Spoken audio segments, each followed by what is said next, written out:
नमस्कार, आप देख रहे हैं जनतंत्र टीवी। मैं हूं आपके साथ अनन्या बेदी। अब परीक्षा पर कोरोना का पहरा आ चुका है। सीबीएसई बोर्ड की 12वीं की परीक्षा स्थगित कर दी गई है, जबकि 10वीं की परीक्षा रद्द करने का फैसला लिया गया है। लगातार बढ़ रहे मामलों को देखते हुए परीक्षा रद्द करने की मांग उठने लगी थी। दिल्ली के मुख्यमंत्री अरविंद केजरीवाल ने भी परीक्षाओं को स्थगित करने की मांग की थी।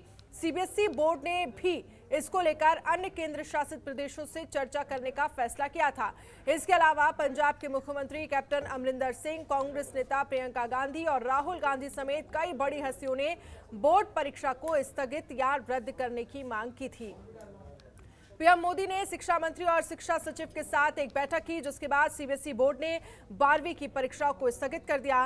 पहले 12वीं की परीक्षाएं 4 मई से 14 जून के बीच होनी थी। आगे की तारीख के लिए बोर्ड 1 जून को समीक्षा बैठक करेगा। 15 दिन पहले डेट शीट के बारे में सूचित कर दिया जाएगा। केंद्र सरकार के फैसले का दिल्ली सरकार ने भी स्वागत किया है। खुद दिल्ली के सीएम अरविंद केजरीवाल ने ट्वीट कर इस फैसले पर खुशी जताई। डिप्टी सीएम मनीष सिसोदिया ने भी फैसले का स्वागत किया। यूपी के deputy CM doctor Dinesh Sharma ने भी फैसले का स्वागत किया। अब सवाल उठता है कि 10वीं का रिजल्ट फिर किस ढंग से तैयार किया जाएगा। सीबीएसई का कहना है कि इसके लिए एक निर्धारित मापदंड बनाया जाएगा और उसी के आधार पर रिजल्ट तैयार होगा। अगर कोई छात्र संतुष्ट नहीं होता है तो उसे परीक्षा में बैठने का मौका दिया जाएगा। हालांकि ये परीक्षा स्थितियां सामान्य होने पर ही संभव हो पाएंगी। इसी मुद्दे पर हमारे साथ पैनल में तमाम सीबीएसई बोर्ड के कई बच्चे और कुछ मेहमान साथ जुड़ेंगे और आज हम इस पर चर्चा करेंगे। और वहीं केंद्रीय शिक्षा मंत्री रमेश पोखरियाल निशंक का क्या कुछ कहना है इस पूरे मामले पर, सुनिए। मंत्री जी का विस्तार पूर्वक उनके साथ संवाद के बाद उच्च स्तरीय अधिकारियों की उपस्थिति में प्रधानमंत्री जी का जो मार्गदर्शन मिला है, उसके आधार पर हमने जो ये हाई स्कूल है इसकी परीक्षाओं को वर्तमान में होने वाली परीक्षाओं को इसको निरस्त कर दिया है।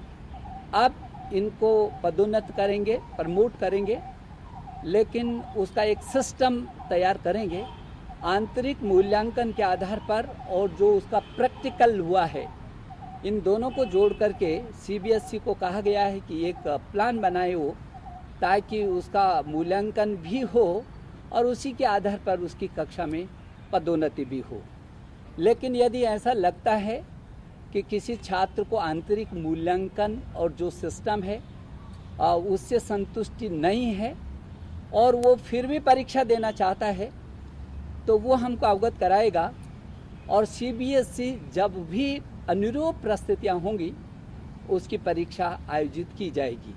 पिछली बार भी हमने यही बात कही थी। जहाँ तक इंटरमीडिएट का सवाल है, ये 12वीं की जो छात्र हैं इसको अभी स्थगित किया है। 31 मई तक इस परीक्षा को उनका स्थगित किया है। 1 जून को आगे की तिथियों को हम सुनिश्चित करेंगे। और इसी को लेकर जनतंत्र टीवी कुछ सवाल उठा रहा है। कोरोना का दूसरा साल है, पढ़ाई का क्या होगा हाल? ये सवाल है जनतंत्र टीवी की तरफ से कि कोरोना का ये दूसरा साल है, पढ़ाई का क्या होगा हाल।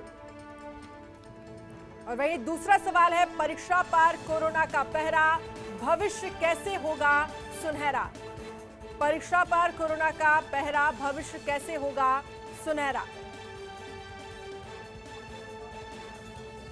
और तीसरा सवाल, कोरोना की मार, क्या जून के बाद परीक्षा के होंगे आसार? क्या जून के बाद परीक्षा हो सकती है जिस तरह की स्थितियां चल रही हैं? तो ये जनतंत्र टीवी तमाम सवाल उठा रहा है। और चौथा सवाल, टली परीक्षा कैसे होगी भविष्य की सुरक्षा?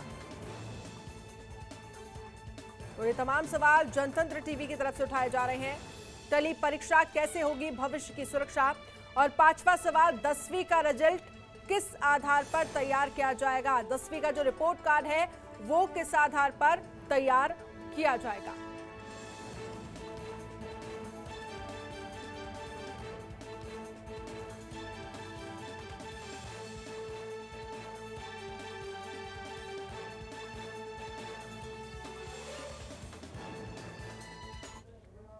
और इस पर चर्चा करने के लिए हमारे साथ तमाम खास मेहमान और कुछ स्टूडेंट 10वीं और 12वीं के भी जुड़ गए हैं, उनसे हम इस पर चर्चा करेंगे। सबसे पहले आपका परिचय करा देती हूँ। हमारे साथ रमाकांत मिश्रा बीजेपी के प्रवक्ता जुड़ गए हैं। रमाकांत जी, बहुत बहुत स्वागत है आपका जनतंत्र टीवी पर। और इसके साथ ही संजय गुप्ता हमारे साथ कांग्रेस नेता जुड़ गए हैं। संजय गुप्ता, आपका भी बहुत बहुत स्वागत है जनतंत्र टीवी पर। मनोज कटारिया, अध्यक्ष नोएडा पेरेंट्स एसोसिएशन के हमारे साथ जुड़ गए हैं। मनोज जी, आपका भी बहुत बहुत स्वागत है। दिव्यम अग्रवाल हमारे साथ जुड़ गए हैं, 12वीं के छात्र हैं। और इसके साथ ही अंश राव हमारे साथ 12वीं के छात्र जुड़ गए हैं। सबसे पहला सवाल आपसे ही रमाकांत मिश्रा, जिस तरह से देखा जाए लगातार सवाल उठाए जा रहे थे और ये कहा जा रहा था, तमाम राज्य मांग कर रहे थे केंद्र से कि जो 10वीं और 12वीं की परीक्षाएं हैं उनको रद्द कर दिया जाए। आज मीटिंग हुई, प्रधानमंत्री नरेंद्र मोदी मीटिंग में मौजूद थे, तमाम सीबीएसई बोर्ड के अधिकारी थे और इसके साथ ही शिक्षा मंत्री भी मौजूद थे, जिसमें यह फैसला लिया गया कि 10वीं की जो परीक्षा है वो रद्द कर की गई है और 12वीं की जो परीक्षा है वो टाल दी गई है। इसको लेकर बाद में फैसला लिया जाएगा। क्या कहेंगे आप इस पर? निश्चित तौर पर ये बहुत बड़ा निर्णय है और खास करके जो वर्तमान परिप्रेक्ष्य है उसमें अगर देखा जाए तो एक बहुत बड़ा चिंता का विषय था। हालांकि सीबीएसई ने इससे पहले व्यवस्थाएं तो की थी उन्होंने, जैसे सेंटर को बढ़ाया गया था और उसके बाद जो सोशल डिस्टेंसिंग, जो कोरोना का जो गाइडलाइन है उसी के अकॉर्डिंग उन्होंने तैयारी तो जरूर की थी, लेकिन जिस तरह से स्ट्रेन ये बढ़ता ही जा रहा था, खास करके अभी जो वर्तमान परिप्रेक्ष्य में और जिस तरह से केसेस आ रहे थे, तो निश्चित तौर पर ये भविष्य बहुत ही बुरी तरीके से ये बिल्कुल अभी वर्तमान जो परिस्थिति है इसमें थोड़ा सा लग रहा था जो कि कैसे बच्चे हमारे उस एग्जाम में बैठ पाएंगे या उस प्रोटोकॉल को कैसे मेंटेन कर पाएंगे। तो निश्चित तौर पर ये बहुत बड़ा इनिशिएटिव है हमारे लिए और बच्चों के लिए, पूरे देश के लिए, जो बच्चे भी बिल्कुल चिंतित थे जो कि कैसे हम इस परीक्षा में बैठ पाएंगे। और जिस तरह से प्रधानमंत्री जी के साथ शिक्षा मंत्री जी का बैठक हुआ, उसमें सारे सीबीएसई बोर्ड के जो अधिकारी थे वो भी थे और बहुत अच्छा निर्णय है और इस निर्णय का स्वागत होना चाहिए। हालांकि इसमें ऐसा है जो कि 10वीं की परीक्षा कैंसिल कर दी गई है और जो प्रमोट करने का जो सिस्टम बनाया गया है वो भी बहुत अच्छा है। पहले बोर्ड इसमें बैठ करके पूरी तरह से ऑब्जेक्टिव टाइप का क्राइटेरिया रहेगा और ऑब्जेक्टिव टाइप के क्राइटेरिया में अगर कुछ ऐसे विद्यार्थी हैं जिनको ये लगता है जो कि हाँ हमको इससे ज्यादा नंबर आना चाहिए, हम इस नंबर से संतुष्ट नहीं है, तो वो एग्जाम में बैठने, हालांकि जो परिस्थिति बनेगी जिस तरह से, फिर वो एग्जाम में बैठने के भी अगर इच्छुक हैं तो एग्जाम में बैठ करके इच्छुक उस बैठ करके और उसके बाद फिर एग्जाम भी दे सकते हैं और ये लगेगा जो कि नहीं हमको इससे बेहतर नंबर आना चाहिए तो वो भी होगा। खास करके 1 जून के बाद फिर एक रिव्यू की जाएगी, जिस तरह से परिस्थिति अभी बन रही है उस तरह से फिर रिव्यू की जाएगी और जो 12वीं की परीक्षा है उसको रिशेड्यूल किया जाएगा। तो अभी ऐसा निर्णय ये 1 जून के बाद की बात है, लेकिन उससे पहले ये जो निर्णय लिया गया है, खास करके प्रधानमंत्री जी के साथ जो बैठक होने के बाद जो इस तरह से निर्णय लिया गया, ये बहुत अच्छा निर्णय है और इसका हम सबको स्वागत करना चाहिए, चाहे विपक्षी पार्टी हो, चाहे अभी वर्तमान की भाजपा की पार्टी, कोई भी हो, इसको सबको स्वागत करना चाहिए। और मैं बच्चों को ये कहूंगा जो ये सरकार का जिस तरह से निर्णय है उसके ऊपर ध्यान न देते हुए अपने केवल पढ़ाई पर कंसंट्रेट करें, उससे वो अपना आगे बढ़ते रहें। कल को अगर यही चीज होता है जो कि भाई ऑब्जेक्टिव क्राइटेरिया अगर बनता है और जो पिछले बार जो नंबर बोर्ड द्वारा जो दिया जाएगा उसको अगर उसमें वो संतुष्ट नहीं होते हैं तो अपनी तैयारी जरूर करते रहें और कल को परिस्थिति जैसे बनेगी उसके अकॉर्डिंग काम किया जाए। ठीक है, हमारे साथ संजय गुप्ता जी कांग्रेस के नेता जुड़े हुए हैं। संजय जी, क्या लगता है जिस तरह से राहुल गांधी, प्रियंका गांधी और तमाम जो कांग्रेस शासित राज्य हैं उनकी तरफ से भी मांग की जा रही थी और ये कहा जा रहा था कि 10वीं और 12वीं की जो परीक्षाएं हैं उनको रद्द कर दिया जाए, अब ये फैसला लिया गया और राहुल गांधी, प्रियंका गांधी दोनों ने इसका स्वागत किया, क्या कहेंगे आप इस पर? बिल्कुल, मैं समझता हूँ ये सरकार का स्वागत योग्य कदम है और देखिए हमें समझना पड़ेगा कि जिस तरह का ये काल, विपत्ति काल चल रहा है देश के अंदर, इतनी बड़ी महामारी और इतना विकराल रूप ले रही है, तो यदि इसके अंदर हम एग्ज़ाम को अगर कंडक्ट करते या किसी तरह से उसके अंदर बच्चों को इसमें खतरे में डालते तो ये ठीक नहीं होता। मगर मैं इसके साथ साथ एक बात, जब ये सरकार ने इतना खुले दिल से एक अच्छा स्वागत योग्य कदम उठाया है, मैं कहना चाहता हूँ कि जिस तरह से 45 साल से के ऊपर के लोगों को इस देश के अंदर कोरोना की वैक्सीन दी जा रही है, लगाई जा रही है, क्यों नहीं, मैं समझता हूँ कि इसके अंदर जो हमारे कल का आने वाले समय का भविष्य हैं, छात्राओं के अंदर अगर आप देखें जो नए तरह का ये कोविड फैल रहा है जो बहुत तेज़ी से, उसमें कम उम्र के लोगों को या कम उम्र के बच्चों को ये सबसे ज़्यादा टारगेट कर रहा है। तो मैं कहना चाहता हूँ, यहाँ से अपील करना चाहता हूँ, क्यों नहीं उन सभी छात्रों को भी ये वैक्सीन लगे पूरे देश के अंदर, ये भी मैं यहाँ पर कहना चाहता हूँ। और जो सरकार ने कदम उठाया है उसके लिए हम स्वागत करना चाहते हैं। इससे आने वाले समय के अंदर देखिए परीक्षाएं तो मैं समझता हूँ इम्पोर्टेंट है, एजुकेशन इम्पोर्टेंट है, मगर आज जान बचाना बहुत ज़्यादा इम्पोर्टेंट है। तो ये अच्छा स्वागत योग्य कदम है, इसका सभी लोगों को खुले मन से स्वागत करना चाहिए। जी बिल्कुल मनोज जी, लेकिन सवाल यहाँ ये भी है कि परीक्षाएं तो यहाँ रद्द कर दी गई हैं, लेकिन 10वीं का जो रिजल्ट है वो किस आधार पर तैयार किया जाएगा, क्या लगता है आपको? क्योंकि इसमें तो एक पहले क्राइटेरिया डिसाइड किया जाएगा कि इस आधार पर हम प्रमोट करेंगे और इस आधार पर नंबर दिए जाएंगे, इस आधार पर ग्रेड दिया जाएगा।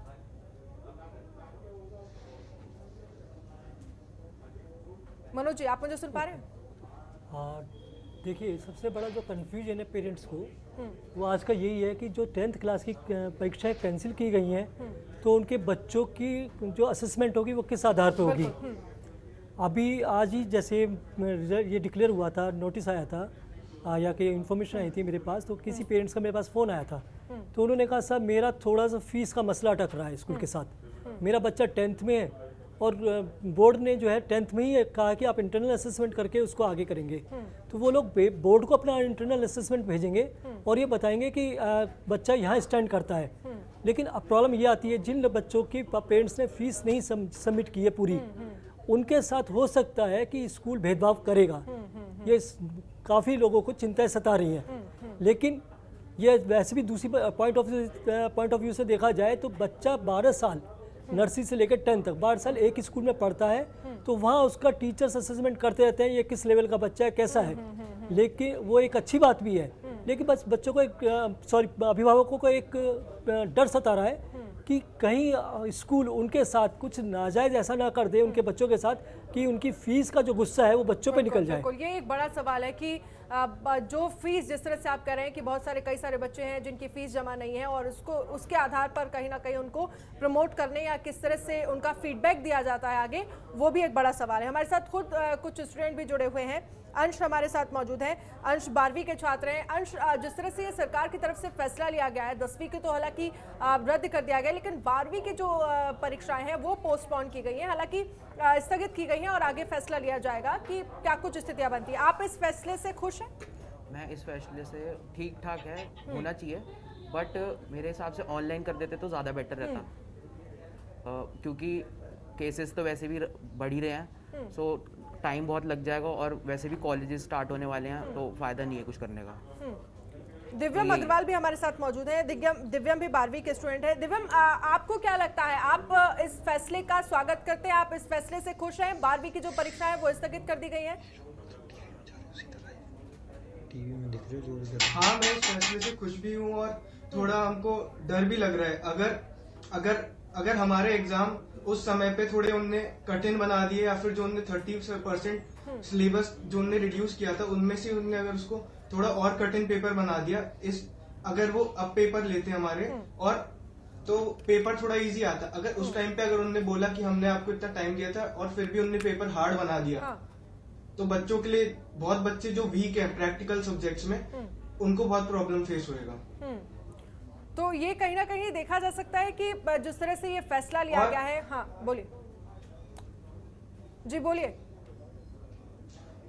और अभी कोई इसका आगे का सर्टेन नहीं है, क्योंकि जो यूके स्ट्रेन कोरोना के वो आ रहे हैं, वो 15 to 35 इयर्स के लोगों में सबसे ज्यादा इफेक्ट कर रहे हैं और वो आगे तक इफेक्ट करते रहेंगे उनको। तो सीबीएसई को ऑनलाइन एग्जाम लेने का वो करना चाहिए ट्राई।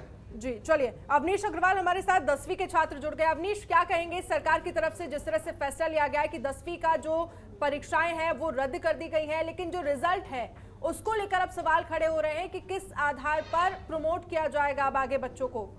आप इस फैसले से खुश हैं? देखिए जी, मैं तो बहुत खुश हूँ और ये बहुत एक सेफ बात थी कि कैंसिल कर दिए। अभी के लिए तो काफ़ी बच्चे कह रहे हैं हम बहुत खुश हैं कैंसिल हो गए, बट अभी हमें पता नहीं है कि क्या हुआ है, कि अभी क्या पता वाइवल है, क्या जो प्री बोर्ड हुए हैं उस पर करें, लेकिन प्री बोर्ड का भी पता नहीं, क्योंकि काफ़ी स्कूल्स में ऑनलाइन हुए हैं और काफ़ी स्कूल्स में ऑफलाइन भी हुए हैं। तो ये तो फेयर नहीं है ना, क्योंकि जिन्होंने ऑफलाइन दिया उनका तो सामने था और कुछ बच्चे ऑफलाइन भी नहीं दे पाए क्योंकि किसी को डर था, किसी को बुखार हो गया, फॉर बाकी बच्चों की सेफ्टी के लिए भी। और दूसरी चीज़ ये थी कि जिन्होंने ऑनलाइन दिया, अब क्या पता किसी ने चीटिंग की हो, क्या पता ना करी हो, बिल्कुल। वो भी फेयर नहीं है। 12th वालों के साथ जो किया है पोस्टपोन, वो ठीक है, चलो वो अगर सेफ रहा आगे जाके तो ठीक है, वरना मैं भी यही चाहूंगा कि वो 12th वालों के भी कैंसिल हो।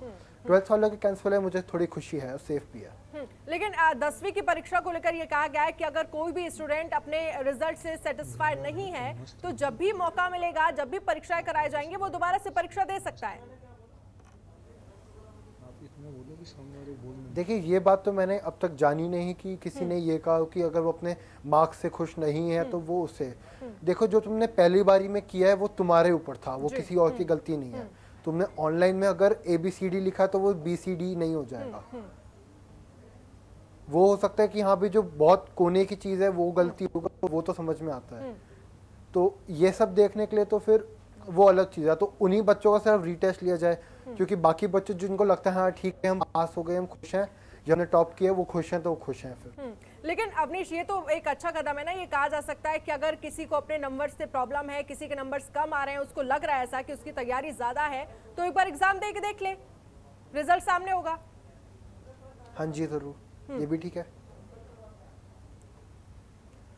बिल्कुल, जिस तरह से देखा जाए साफ तौर पर ये कहा जा सकता है। मनोज जी, अगर हम बात करें, क्योंकि लगातार सवाल ये भी उठ रहे हैं, कुछ बच्चों के मन में ये भी सवाल होगा कि 10वीं का रिजल्ट किस ढंग से तैयार किया जाएगा, क्योंकि ये पहले तो जानकारी दी नहीं गई थी कि आपके जो प्री बोर्ड एग्जाम होंगे उसके आधार पर आपको प्रमोशन मिलेगा, या किस आधार पर जो टीचर्स हैं वो बच्चों को प्रमोट करेंगे। हाँ जी, जो जहाँ तक पता चला है मुझको कि प्री बोर्ड्स के साथ साथ जो पीछे भी उन्होंने अपना रिजल्ट्स उनके आए, चाहे हाफ ईयरली के आए या उनके कुछ भी मंथली असेसमेंट था, उसके हिसाब से ही स्कूल रिजल्ट तैयार करेगा। हालांकि ये एक अच्छा मूव है, क्योंकि बच्चे इंतजार कर रहे थे कि कब एग्ज़ाम हो, कब हमें इससे छुटकारा मिले एक क्लास से। देखिए, ऐसा होता है कि जब हम किसी चीज़ के लिए प्रिपरेशन करते हैं, ठीक है, वो अगर वो टाइम पर नहीं होती है और उसका कुछ वो थोड़ा लेट होती है, फिर हम दोबारा से प्रिपेयर करते हैं। एक टाइम ऐसा आता है कि बच्चे उब जाते हैं उन चीज़ों से, फिर वो सोचते हैं यार बार बार मैं एक ही चीज़ को पढ़ता रहूँ, एक चीज़ को करता रहूँ, तो वो चाहते हैं जल्दी से एग्ज़ाम हो, जल्दी से चीज़ का ख़त्म। तो बच्चे मूव तो ये चाहते थे कि एग्ज़ाम हो जाए, तो भले ही वो ऑनलाइन हो या ऑफलाइन हो। पेरेंट्स चाहते थे ऑनलाइन, बच्चे थोड़े से चाहते थे कि ऑफलाइन हो। जैसे पहले भी मैंने इस TV चैनल के माध्यम से कहा था कि जो बच्चे हैं वो ऐसी एज में हैं कि वो दोस्तों से मिलना चाहते हैं। उनका एम ये नहीं होता, वो कोरोना से उनको कोई डर नहीं है, उनका एम था कि हम दोस्तों से मिलेंगे अगर ऑफलाइन एग्जामिनेशंस होंगे। पेरेंट्स को था कि नहीं ऑनलाइन ही होना चाहिए। तो एक कहीं पे हमें पहुंचना था कि या तो बच्चे का एग्ज़ाम हो जाए या कैंसिल हो जाए, कुछ भी हो जाए, लेकिन बच्चा एक फ्री हो जाए ताकि वो फर्दर अपने फ्यूचर के लिए, चाहे वो जिस स्ट्रीम में जाना चाहता है उसकी तैयारी करे, या किसी एग्ज़ाम की तैयारी करे, या किसी दूसरे स्कूल में एडमिशन लेने की तैयारी करे। तो ये एक अच्छा मूव है, ये स्वागत योग्य मूव है गवर्नमेंट का कि 10th क्लास का उन्होंने एग्ज़ाम कैंसिल करके एक असेसमेंट बेस कर दिया है। बस एक चिंता जो पेरेंट्स को मैंने आपको अभी बताया कि उनको बस ये डर है कहीं स्कूल फीस पूरी जमा नहीं होने से कुछ पेरेंट्स के साथ इस तरह का व्यवहार नहीं करें जिससे बच्चों को नुकसान हो। बिल्कुल, ये एक बड़ा सवाल है कि कहीं इस तरह से कदम ना उठाए जाएं कि जिन बच्चों की फीस जमा नहीं है उनको प्रमोशन को लेकर कहीं उसमें दिक्कतें ना आए। हमारे साथ रमाकांत मिश्रा जी हैं, बीजेपी प्रवक्ता। रमाकांत जी, क्या लगता है, क्या कहेंगे इस पर, क्योंकि यहाँ पर जिस तरह से मनोज जी का यही कहना है कि कहीं इस हिसाब से उनको प्रमोट ना किया जाए, उनका फीडबैक इस हिसाब से ना दिया जाए कि इनका तो पीछे इनकी फीस जमा नहीं है और बच्चे ऐसे हैं, कुछ इस तरह की चीज़ें को देखते हुए प्रमोशन अगर होता है तो वो उनके फ्यूचर के साथ भी गलत है। देखिए अनन्या जी, एक चीज मैं बताना चाहूंगा, जो कि मनोज जी का जो अपना बिल्कुल शंका है, हो सकता है जायज हो, लेकिन इस तरह का प्रेडिक्शन हालांकि हमने अभी नहीं देखा है, जो कि हो सकता है कुछ 1% या 1.5% कुछ ऐसे केस हुए हो, मैं ये नहीं कह सकता। लेकिन अगर वो देखना चाहिए तो स्कूल का भी भेदभाव नहीं करता। जो आपने फी जमा किया और उस मान लीजिए कोई फर्स्ट कर रहा है कोई स्टूडेंट, और वो फी अगर जमा नहीं कर रहा है तो उसको वहाँ का जो फीडबैक है स्कूल द्वारा वो निगेटिव जाएगा। तो ऐसा तो हमने देखा नहीं है। लेकिन अगर उस तरह की चिंता अगर मनोज जी का है तो हो सकता है वाजिब हो, अपने स्तर पर हो सकता है उनका चिंता वाजिब हो, लेकिन ऐसा होता नहीं है। स्कूल कभी भी अपना वो ट्रांसपेरेंसी अपनी जरूर रखती है, क्योंकि उनको क्रेडिबिलिटी भी देखनी होती है, स्कूल की क्रेडिबिलिटी भी देखनी होती है। देखिए, अगर पढ़ने में तेज हूँ तो स्कूल भी जानता है जो कि भाई ये पढ़ने में बहुत तेज था। अगर उसका निगेटिव फीडबैक अगर स्कूल द्वारा दिया जाता है तो वो कहेंगे देखेंगे जो कि भाई यहाँ पर भेदभाव हुआ है। और ठीक आज है, के इस डेट पे हम बच्चों से भी बिल्कुल जान लेते हैं। transparency हमारे साथ स्टूडेंट भी बिल्कुल। मौजूद हैं।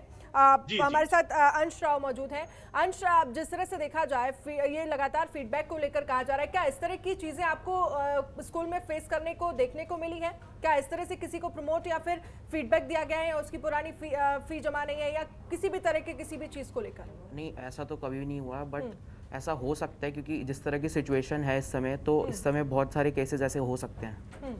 तो बस यही है। अवनीश, आपको क्या लगता है? देखिए जी, इसमें हम क्या ही कह सकते हैं कि उन्होंने बताया कि वो जो पढ़ने में तेज़ है वो ठीक है, वो अपने तेज़ है, उसके नेगेटिव आए हैं। या तो जो जिसको लगता है कि हाँ भी नहीं आया है ठीक, वो स्कूल में एक एप्लीकेशन डाल के एक लेटर दे सकता है कि हमारा एक रीटेस्ट ले लो इन सब्जेक्ट्स का, कि हाँ भाई मेरे को SST और साइंस में लगता है मेरे कम आए हैं, मेरे को एक बार रीटेस्ट लेने दो। वो समझ में आता है कि हाँ भाई आप ये कर सकते हो। लेकिन अगर सारे बच्चों का लिया जाए एक वेव में, क्यों ले रहे हो वापस? बिल्कुल, एक रीटेस्ट लेने का भी तरीका है जिससे ये डिसाइड किया जा सकता है कि कितनी तैयारी एग्जाम में हुई थी, जिसके हिसाब से प्रमोशन दिया जा सकता है 10वीं के छात्रों को।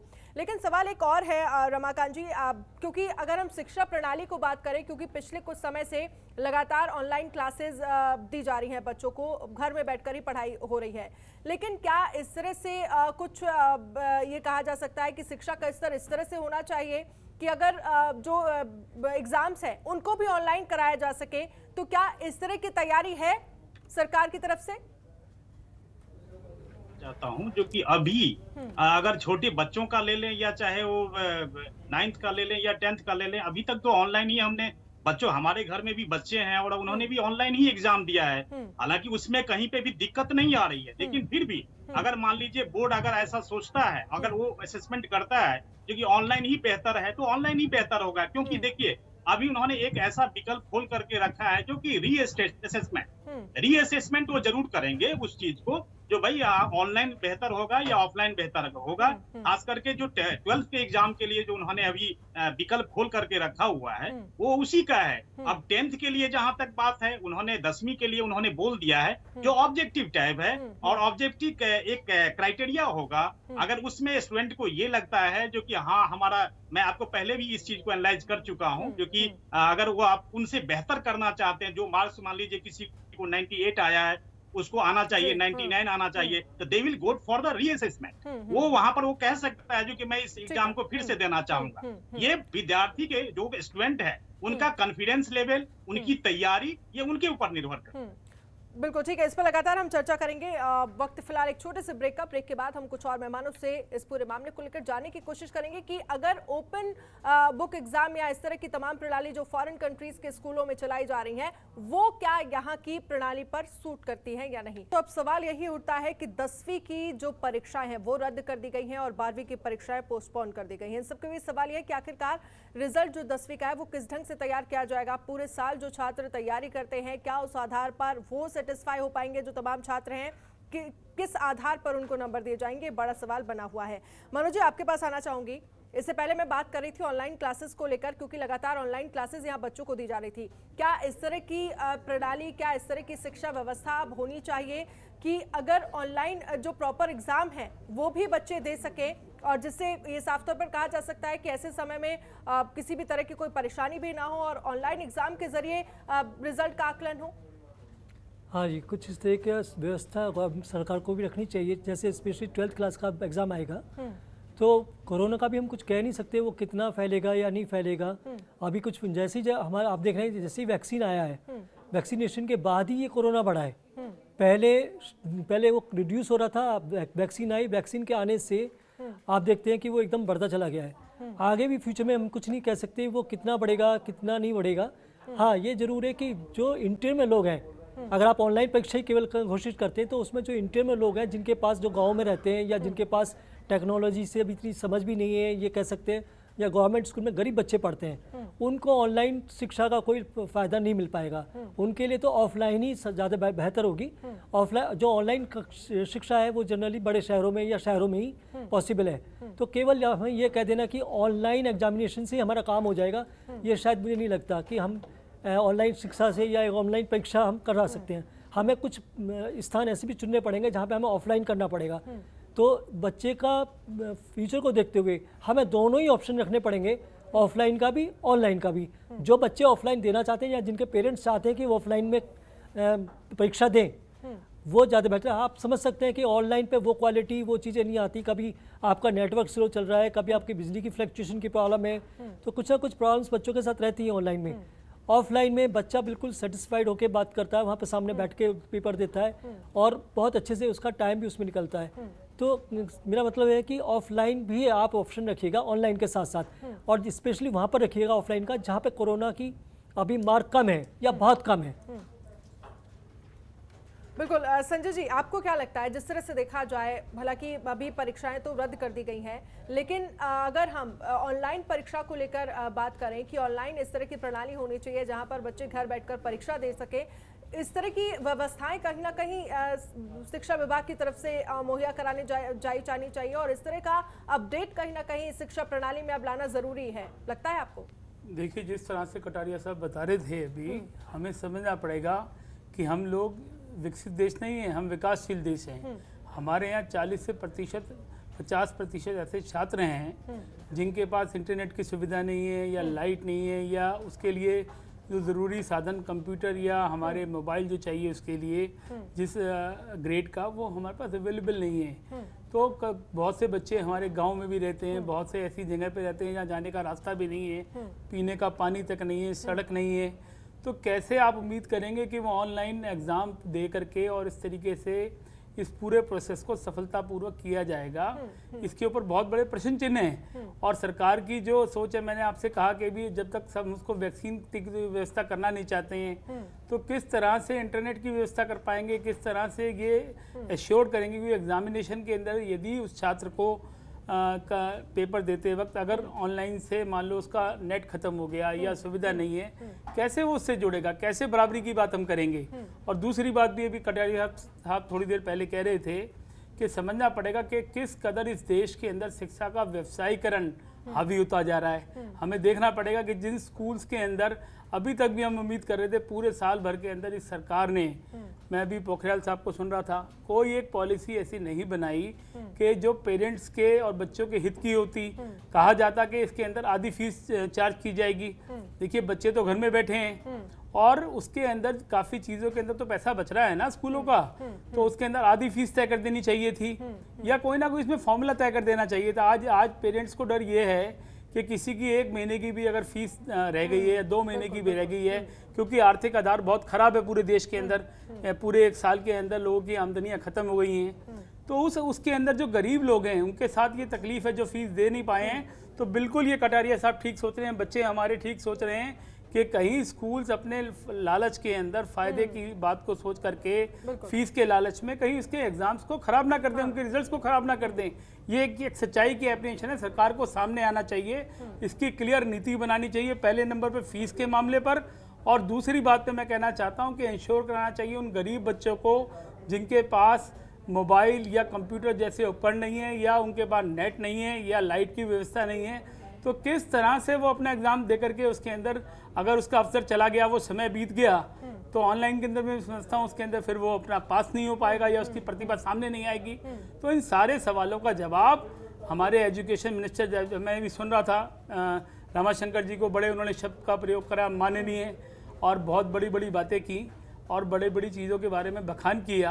आप बखान तो कर रहे हैं, कीजिए, हमें इससे इतराज़ नहीं है, मगर इन प्रश्नों का जवाब भी आपकी पार्टी की चूंकि सत्ता के अंदर है, देश के अंदर भी है और ज़्यादातर राज्यों के अंदर भी है, आपको हल निकालना चाहिए। और रमाकांत जी हमारे साथ मौजूद हैं। रमाकांत जी, जवाब दीजिए। जी संजय जी देखिए, ऐसा है, उनकी चिंता वाजिब है, उनकी चिंता बिल्कुल वाजिब है और मैं इग्नोर नहीं कर रहा, मैं इसको हटा नहीं रहा हूँ, लेकिन संजय जी को हर जगह राजनीति नजर आ रही है, ये चीज समझने वाली बात है। मैंने तो मिश्रा जी स्वागत किया है आपका, कदम का स्वागत किया है मैंने। देखिए ऐसा है जो कि कभी कभी क्या होता है ना, जो सिस्टम है उसको उसके ऊपर में आपको निरंतर प्रयास करते रहना चाहिए। आज आपने किसको पता था जो कि ये कोरोना आएगा, किसी को पता नहीं था, लेकिन कोरोना आया और उसने सिस्टम को बिल्कुल ही अलग तरीके से हम लोगों के सामने में पेश कर दिया। अब देखिए, इससे पहले कौन समझता था जो कि ऑनलाइन कोई क्लास लेगा, ऑनलाइन एग्जाम होगा, किसी ने नहीं समझा था, लेकिन हम लोग उसके ऊपर में फिर तैयारी कर रहे हैं। अब वही चीज है, हमको इसके लिए निश्चित तौर पर जो सरकार एग्जिस्ट कर रही है उसके ऊपर में बिल्कुल निरंतर प्रयास करते रहना चाहिए, उसके ऊपर में कार्य करते रहना चाहिए। और ये कोई एक दिन का काम नहीं है। ये इस सिस्टम को जैसे पहले, आज मान लीजिए 50 साल पहले जो सिस्टम था उसको अगर मान लीजिए हम 50 साल के बाद उसी सिस्टम को फॉलो करेंगे, वो नहीं चलेगा। वो चाहे सरकार किसी की भी हो, हमारा हो चाहे कांग्रेस का हो, किसी की भी सरकार, सिस्टम को निरंतर उसके ऊपर में डेवलपमेंट होती रहनी चाहिए, उसमें मॉडिफिकेशन होती रहनी चाहिए, उस सिस्टम को और बेहतर से बेहतर कैसे हो। अच्छा, उसके पता नहीं आज एपिडेमिक आई है, कोरोना एपिडेमिक आई है, पता नहीं फिर और किस तरह की परिस्थिति हम लोगों के सामने में आएगी। तो कहते हैं जो एक चैलेंजिंग फैक्टर होता है और चैलेंजिंग को हम लोग हर वक्त एक्सेप्ट करने के लिए हमें तैयार रहना चाहिए। ठीक है सर, जी जी बोलिए बोलिए। मिश्रा जी, जो आप बात अभी बता रहे थे, मैं आपको बताना चाहता हूँ कि आप जिस तरह से इसमें पल्ला जाना चाहते हैं, चाहिए की बात कर रहे हैं। आप 7 साल से सरकार के अंदर है, केंद्र में, अभी भी आप चाहिए की बात कर रहे हैं। आपने कहा फूल बरसाइए, आपने कहा थाली पीटिए, आपने कहा दिए जलाए, हमने सारे काम किए हैं। मगर आज ये बताइए कि उस बालक को जो आज जिसके पास कंप्यूटर नहीं है, जिसके पास अच्छा मोबाइल नहीं है, जिसके पास इंटरनेट नहीं है, मैं आगे बढ़ के कह रहा हूँ पीने का पानी नहीं है, आज आप कह रहे हैं चाहिए। अरे भाई चाहिए तो आप ये बताइए ना, कितना % ऑफ GDP इस देश के अंदर शिक्षा के ऊपर आप खर्च करते हैं? आप बता दीजिए, आपको आंकड़े मालूम नहीं होंगे, मैं बता देता हूं, 4% से कम करते हैं, जबकि टारगेट तो हमारा 6% से ऊपर का है। आप 4% भी पूरे देश के अंदर शिक्षा के ऊपर खर्च नहीं करते हैं।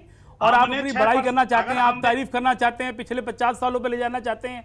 अरे जनाब, आपको बड़ी उम्मीद से लोगों ने कहा था अच्छे दिन आएंगे, अच्छी सरकार की उम्मीद थी। ये सवाल है और एक चुनौती भी है कि अगर ऑनलाइन एग्जाम करा दिए जाए तो दीजिए ना, इंफ्रास्ट्रक्चर दीजिए। मुश्किलें होंगी, ग्रामीण क्षेत्र तमाम ऐसे होंगे जहां इंटरनेट की सुविधाएं नहीं होंगी, लोगों के पास सुविधा मुहैया नहीं होगी जिससे वो ऑनलाइन एग्जाम दे सके। ग्रामीण क्या, अगर शहरी क्षेत्रों की बात करें तो वहां भी इस तरह की स्थितियां मौजूद नहीं होंगी।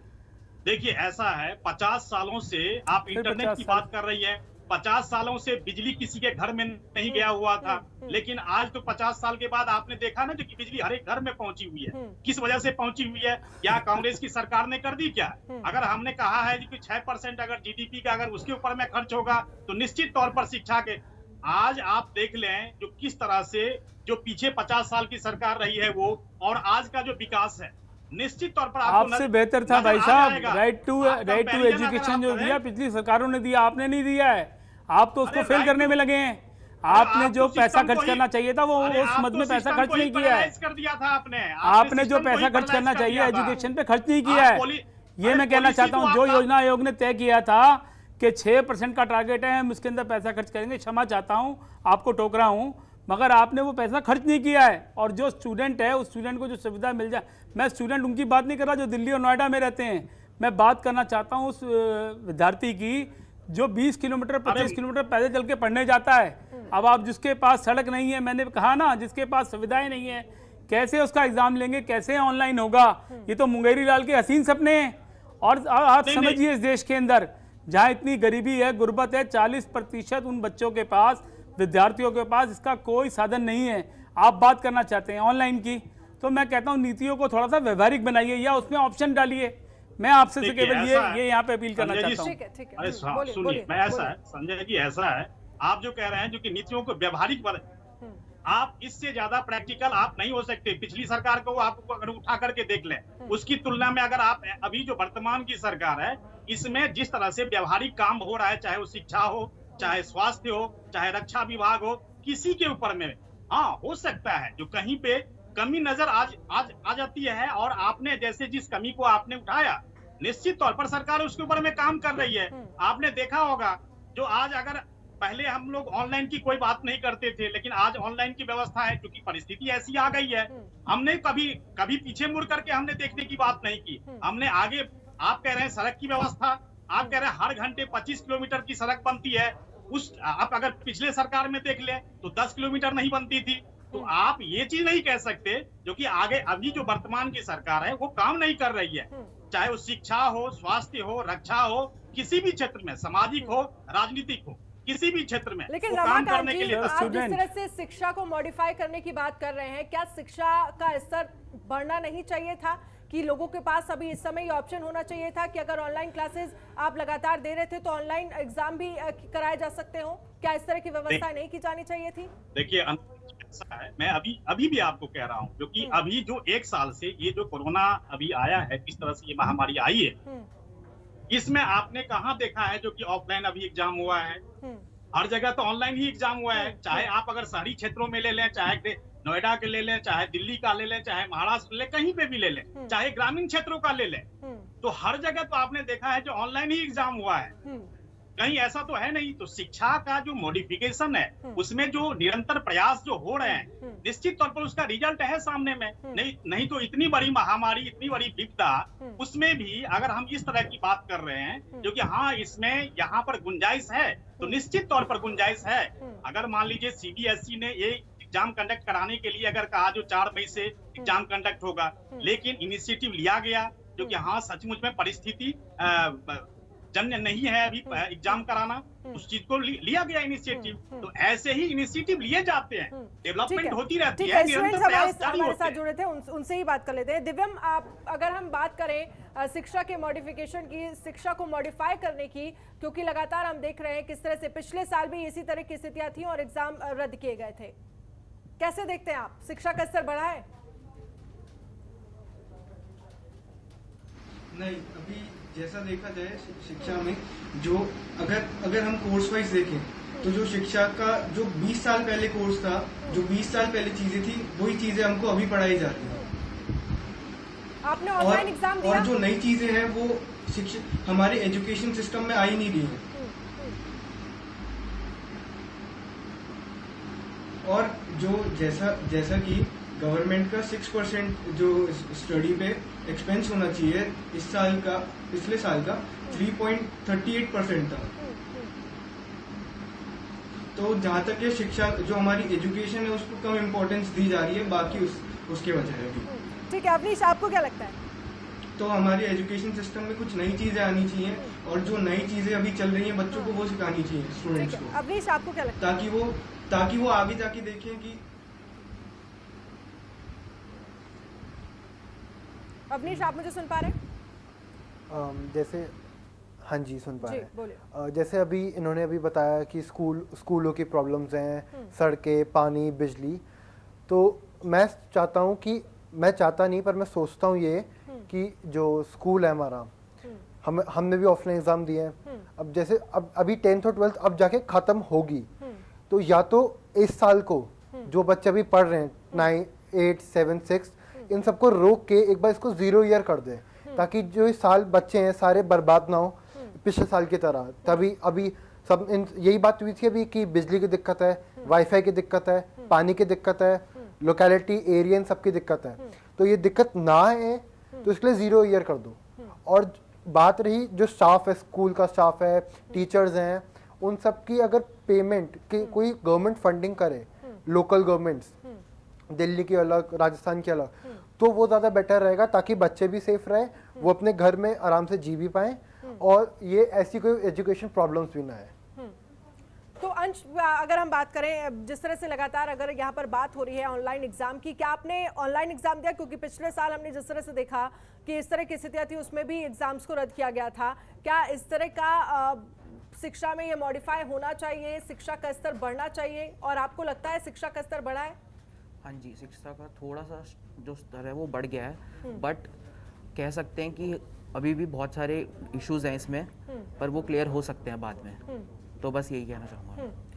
रमाकांत जी, क्या कहेंगे? आपने तीनों ही स्टूडेंट्स की यहाँ पर बात सुनी, जहाँ पर सभी ने सुझाव दिए कि किस तरह से या 0 ईयर कर दिया जाए, या लेकिन फिर भी बहुत सारे एरिया ऐसे हैं जहाँ पर ऑनलाइन एग्जाम में कहीं ना कहीं प्रॉब्लम्स आई, और अभी इस तरह से तैयारी नहीं है कि 10वीं और 12वीं सीबीएसई बोर्ड की एग्जाम आप ऑनलाइन ले लें।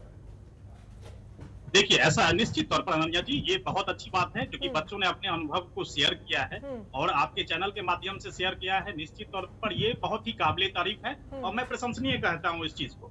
अभी जैसे आपने पिछले बार जो बजट था, निश्चित बात है जो कि 4.6% अभी जो एक्सपेंस हो रहा है, टारगेट जरूर होता है जो कि हाँ 5 से 6% आप जीडीपी का उसके ऊपर में खर्च करें शिक्षा के ऊपर में, तो निश्चित तौर पर इसके ऊपर में प्रयास जारी है।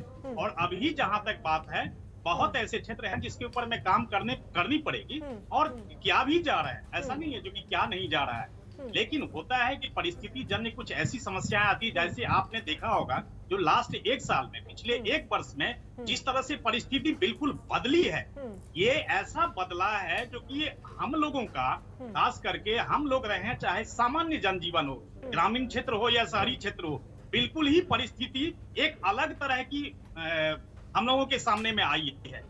तो एक तरह से हम लोगों को भी तैयार होने के लिए, जैसे एक परिवार को भी एक तैयार होने के लिए थोड़ा समय लगता है, तो निश्चित तौर पर चाहे वो गवर्नमेंट किसी की भी हो, बिल्कुल है, लेकिन इनिशिएट लिया जा रहा है और हर एक क्षेत्र के ऊपर में, चाहे वो शिक्षा लेकिन हो। रमाकांत जी, पिछले साल भी इसी तरह के हालात थे और आपको शायद याद होगा कि पिछले साल भी इसी तरह की चुनौतियां थी सरकार के सामने और एग्जाम्स को रद्द किया गया था। देखिए ऐसा है, सुप्रीम कोर्ट ने, आपने देखा होगा सुप्रीम कोर्ट का डिसीजन क्या था। सुप्रीम कोर्ट ने कहा था कि अगर इस तरह से हम हर एक चीज को टालते ही रहेंगे तो कहाँ जाके खड़े मिलेंगे हम। यही सवाल है। खुद सर्वोच्चतम न्यायालय ने भी इस चीज को कहा था जो कि नहीं, एग्जाम कराए जाने चाहिए। उन्होंने लास्ट में कहा था, आपने देखा होगा, आप लोग तो मीडिया कर्मी हैं, आप लोगों को पता होगा सुप्रीम कोर्ट ने किस तरह का डिसीजन दिया था। तो कहने का मतलब कहीं ना कहीं तो आप इसको स्टॉप तो करेंगे, कहीं ना कहीं रोकेंगे तो जरूर। हाँ, जहाँ पे विकल्प है वहां पर विकल्प तलाश लिए जाते हैं, लेकिन जहाँ पे विकल्प नहीं है उसकी तलाश, उसके ऊपर में प्रयास होता है और उसका जो बेहतर विकल्प होता है उसको लिया। क्या कहेंगे संजय जी? देखिए रमाकांत जी, आपने एक भी मुद्दे पे जवाब नहीं दिया। मैंने सबसे पहले आपसे निवेदन किया था, आप सरकार की तरफ से प्रवक्ता हैं, पार्टी की तरफ से प्रवक्ता हैं जो सरकार में हैं, तो हम उम्मीद करते थे कि आप कहते कि वैक्सीनेशन का जो बच्चों का, छात्रों का एक, मैं समझता हूँ वाजिब मांग है, बिल्कुल और इसमें होना चाहिए था, आपको कहना चाहिए था। एक मिनट सर, मैं कह दूँ अपनी बात। दूसरी बात मैं कहना चाहता था, देखिए आपको इस बात को समझना पड़ेगा, ये बातें केवल चर्चा करने से नहीं होगी। जहाँ विश्व के अंदर दूसरे जो हमारे देश हैं 12% तक अपनी जीडीपी का खर्च करते हैं शिक्षा के ऊपर, आज हमारे देश के अंदर 3 से 3.5% खर्च हो रहा है और हमने टारगेट बनाया था 6% का। अरे भाई, अगर पढ़ेगा नहीं तो कैसे आगे बढ़ेगा इंडिया? मेरा इंडिया, मेरे छात्र कैसे आगे बढ़ेंगे? और पढ़ेंगे नहीं, शिक्षित नहीं होंगे तो ये देश की तरक्की कैसे होगी? ज़्यादा से ज़्यादा उन ग्रामीण क्षेत्रों में रहने वाले छात्रों को भी हमें शिक्षित करना है, शहरों के अलावा भी हमें उन छात्रों को शिक्षित करना है जिससे कि आने वाला भविष्य भारत का उज्जवल हो। और अब अगर उसके अंदर इंफ्रास्ट्रक्चर नहीं हम दे पा रहे हैं, हम उसके अंदर जो खर्चा तय करके भी उस मद पे खर्च नहीं कर पा रहे हैं, ये सरकार की अयोग्यता ना कहें तो क्या कहें बताइए? तारीफ करें इसके लिए, ताली बजाएं, क्या करें बताइए? फूल फेंकें आपकी सरकार के निर्णयों पर? हम विपक्ष में रह के आपको जगाना चाहते हैं। आपने तय किया है, आपने अच्छे दिन की वकालत की थी, आप 6% के आपने जीडीपी में शिक्षा पे खर्च करने की बात की थी, 3.5 आपने खर्च किया। बताइए, तारीफ करें, क्या करें आपके लिए? तालियां बजाएं। संजय जी जवाब हम चाहते हैं, सुनिए ना सर, मैं एक मिनट बात कंप्लीट कर लूं। हम चाहते हैं, क्या चाहते हैं? एक तो वैक्सीनेशन तुरंत सरकार इसके अंदर करना चाहिए, क्योंकि इससे हमारा जो छात्र है उसको आज हमें उसको बचाना है। और दूसरे नंबर के अंदर जो प्रणाली है, शिक्षा की प्रणाली है, कितने दिन तक ये गाना गाएंगे कि पिछले 70 साल, अरे 7 साल आप सरकार के अंदर रहते हुए आपको हो गया है, बहुत लंबे लंबे आपने वायदे किए थे, आपने पुरानी सरकार के सारे कायदे कानूनों को आपने पलट दिया। मगर हम ये कहना चाहते हैं, उससे हमें एतराज़ नहीं है, हम रिजल्ट चाहते हैं। आप तो एक तो इसका शिक्षा का जो खर्च है, इंफ्रास्ट्रक्चर को बढ़ाना चाहिए, नए स्कूल्स बनने चाहिए, नई सुविधाएं छात्रों को मिलनी चाहिए। क्यों नहीं उस छात्र का ये अधिकार है कि जिसके पास अगर अच्छा मोबाइल नहीं है इंटरनेट वाला, तो 2000 का मोबाइल उसको स्कूल की तरफ से या सरकार की तरफ से मिलना चाहिए। क्या एतराज है इस बात के अंदर? क्या एतराज है कि कोई कंप्यूटर आप लुप्त कराएं? क्या एतराज है? जी जी जी संजय जी, ऐसा है, आपने कहा जो कि जीडीपी का हम 3.5% खर्च करते हैं, सरकार ने एक्सपेक्ट किया था इसको बढ़ा करके 6% करने का निश्चित तौर पर, लेकिन 4.6% आपने देखा होगा जीडीपी का भी खर्च हो रहा है एजुकेशन के ऊपर। आपने कहा वैक्सीनेशन का, वैक्सीनेशन जो है सो कोई सरकार तय नहीं करती है, जो कि वैक्सीनेशन सरकार किस किस को दिया जाए, किस किस को नहीं दिया जाए, वो डॉक्टर और वैज्ञानिकों के आधार पर ही किया जाता है। जो जिस तरह से अगर 45 साल से अगर अरे आप evolve किया दूसरे है, देशों तो को भाई किसी- साहब आप दान करने अरे में लगे संजय हैं, जी, आप पाकिस्तान सुनिए को यार, आप वैक्सीनेशन सुनने कर की रहे हैं। कोशिश करिए। ठीक है ठीक है। आप सुनने की बांग्लादेश कोशिश को कर रहे हैं, संजय जी, भारत को नहीं कर आपने रहे हैं। प्रश्न रख संजय जी, दिया सुन ना, लीजिए एक बार, सुन आपने लीजिए, प्रश्न रख दिया ना, आप सुन सुनने लीजिए। की कोशिश करिए, आप जवाब भी सुनिए यार। हाँ। आप कह रहे हैं जो कि 28 से ऊपर का वैक्सीनेशन होना चाहिए, निश्चित तौर पर होना चाहिए, लेकिन ये हम और आप तय करने वाले नहीं होते हैं। ये डॉक्टर और वैज्ञानिक तय करते हैं जो कि किसको सबसे पहले वैक्सीनेशन किया जाए। इस चीज को समझने की जरूरत है। आपने कहा जो कि ग्रामीण क्षेत्रों में विकास का शिक्षा का स्तर बेहतर होना चाहिए, बिल्कुल बेहतर होना चाहिए, लेकिन आपने अगर देखा होगा, चाहे वो महाराष्ट्र हो चाहे राजस्थान हो, कहीं पे भी क्या ग्रामीण क्षेत्रों में क्या शिक्षा का स्तर क्या शहरी स्तर से नीचे है क्या? लेकिन अगर आप देखेंगे, अगर IIT, IPS, IAS अगर सबसे ज्यादा निकलते हैं तो ग्रामीण क्षेत्रों से निकलते हैं। लेकिन आप उसको उल्टा ठीक करके है आप ठीक है देख लें। रमाकांत जी, ठीक है मनोज तो जी आपके सबसे पास बेहतर- आऊंगी। जिस तरह की स्थितियां चल रही हैं, क्योंकि हमने देखा पिछले साल भी परीक्षा रद्द हुई और इस साल भी ये कहा साफ तौर पर 10वीं की परीक्षाओं को रद्द किया गया। क्या इस तरह की प्रणाली जो तमाम, अगर हम फॉरेन कंट्रीज की बात करें, ओपन बुक एग्जाम वहां पर कराए जाते हैं और इसके जरिए ऑनलाइन एग्जाम किए जाते हैं, क्या इस तरह की प्रणाली और इस तरह का शिक्षा को मॉडिफाई किए जाने की जरूरत नहीं है देश में? जी हाँ, बिल्कुल। अब आपने कोरोना में देख लिया कि हमारे देश में जिसको भी कंप्यूटर चलाना नहीं आता था, अभिभावक को या स्टूडेंट को, वो अब कोरोना की वजह से ऑनलाइन क्लासेस अटेंड कर रहे हैं। यहाँ तक कि बहुत गरीब बच्चे, बहुत गरीब अभिभावक भी, उनके पास किसी न किसी तरह से मैनेज करके उन्होंने कंप्यूटर या मोबाइल ख़रीदा और ख़रीद के वो ऑनलाइन क्लासेस पे पहुँचे। लेकिन वो संख्या बहुत कम है। ज़्यादातर जो गरीब बच्चे थे या गरीब थे, उन्होंने अपने स्कूल को छोड़ दिया है। और जहाँ तक बड़े सीनियर बच्चे हैं, उनके साथ तो ये ठीक है, जो 10th और 12th की क्लासेस के बच्चे थे, चाहे वो गरीब हो या अमीर हो, वो सब टेक्नोलॉजी बेस्ड हो गए। तो कुछ मॉडिफिकेशंस गवर्नमेंट को करने चाहिए और इस तरह से करने चाहिए। देखिए, हमारे यहाँ JEE का एग्ज़ाम होता है, उसमें लाखों करोड़ों बच्चे बैठते हैं। वो JEE का एग्ज़ाम ऑनलाइन ही होता है हमेशा, और किस तरह से वो अरेंज होता है, किस तरह से वो मैनेज होता है, NTA जो है नेशनल टेस्टिंग एजेंसी, उसको किस तरह से करती है। तो वही एग्ज़ाम क्या हमारे देश में उसी पैटर्न पे नहीं हो सकता? 12th क्लास के लिए नहीं हो सकता, तो 12th क्लास के लिए हो सकता है। बढ़ाने की जरूरत है साफ तौर पर। दिव्यम, आपको क्या लगता है, अब क्या जिस तरह से अगर हम फॉरेन कंट्रीज की बात करें, जो तमाम ओपन बुक एग्जाम और तमाम चीजें वहां पर ऑनलाइन एग्जाम कराए जा रहे हैं कोरोना काल को देखते हुए, क्या इस तरह का मॉडिफाई शिक्षा का स्तर देश में भी बढ़ना चाहिए? हाँ, बिल्कुल बढ़ना चाहिए। और जैसा कि देखा जाए, फॉरेन कंट्रीज वो इंडिया से आगे इसी वजह से हैं क्योंकि वहाँ पर टेक्नोलॉजी का ज्यादा यूज होता है, वहाँ पर स्मार्ट स्टडी होता है। वहाँ पर स्मार्ट और हार्ड स्टडी होता है। यहाँ पर इंडिया में जो टीचर्स हैं और स्टूडेंट्स हैं, वो सिर्फ हार्ड वर्क करते हैं और नहीं तो हार्ड स्टडी। तो आजकल के जो ये जमाना है, इसमें स्टूडेंट्स को स्मार्ट होना बहुत जरूरी है। और अगर उनकी टेक्नोलॉजी स्मार्ट नहीं होगी, नए तरीके उनको नहीं बताएंगे, तो वो आगे नहीं बढ़ पाएंगे। ठीक है, अवनीश। देखिए जी, फॉरेन कंट्री की बात की जाए तो वहाँ पे मैं थोड़ा टॉपिक साइड लेना चाहूँगा।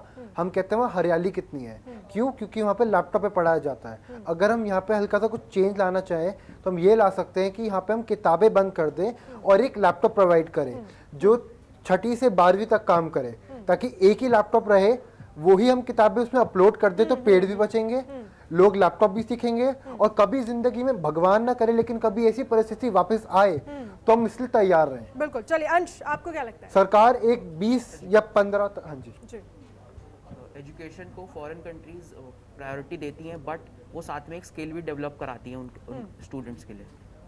तो मेरे हिसाब से उन स्कूल में भी बच्चों को इंडिया में कराना चाहिए एक स्किल डेवलप साथ में। तो बिल्कुल साफ तौर पर ये कहा जा सकता है कि लगातार अगर हम कोरोना काल को देखते हुए, पिछले साल भी 10वीं और 12वीं की परीक्षाएं नहीं हुई और इस बार भी 10वीं की परीक्षाएं रद्द कर दी गई। हालांकि 12वीं की परीक्षा को लेकर 1 जून के बाद फैसला लिया जाएगा। इस पर हमने चर्चा की। हमारे साथ तमाम खास मेहमान मौजूद थे। रमाकांत जी, आपका बहुत बहुत शुक्रिया हमसे हमारे साथ जुड़ने के लिए। संजय जी, आपका भी बहुत बहुत शुक्रिया। मनोज जी, आपका भी बहुत बहुत शुक्रिया। और साथ ही दिव्यम हमारे साथ जुड़े। अवनीश, अंश, आप सबका बहुत बहुत शुक्रिया हमारे साथ चर्चा में शामिल होने के लिए। तो सवाल यही है कि आखिरकार कहीं ना कहीं शिक्षा को मॉडिफाई करने की जरूरत है और जो इस तरह की चुनौतियां आ रही हैं उनसे किस तरह से लड़ा जाए। क्या शिक्षा में इस तरह के तमाम ऑप्शन होने चाहिए कि ओपन बुक एग्जाम या फिर ऑनलाइन एग्जाम कराने की तैयारी हो, जिससे कि एग्जाम्स कराए जा सके? ये एक बड़ा सवाल लगातार बना हुआ है और शिक्षा विभाग के सामने एक बड़ी चुनौती कि आखिरकार कोरोना काल में किस तरह से एग्जाम कराया जाए। खास पेशकश में फिलहाल इतना ही। देखते रहिए जनतंत्र टीवी। नमस्कार। खबरों के निष्पक्ष विश्लेषण के लिए सब्सक्राइब करें Janatantra TV and press the bell icon. Never miss any update.